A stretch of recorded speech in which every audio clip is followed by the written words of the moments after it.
Welcome everybody to the Family DIY channel. Today I'm going to show you how to do a two-half hitch. A hitch is a knot that ties a rope to an object. Friction causes the wrap of the rope to hold the knot in place.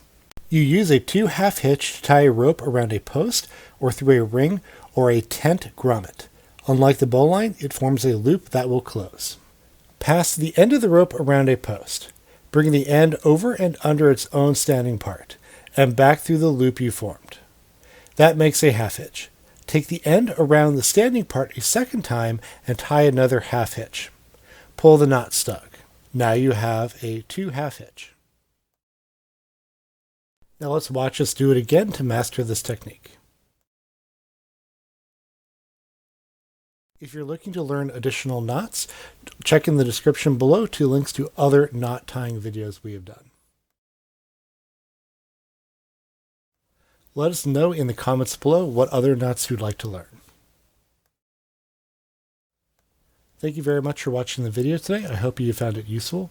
Please give us a nice thumbs up and don't forget to hit the subscribe button.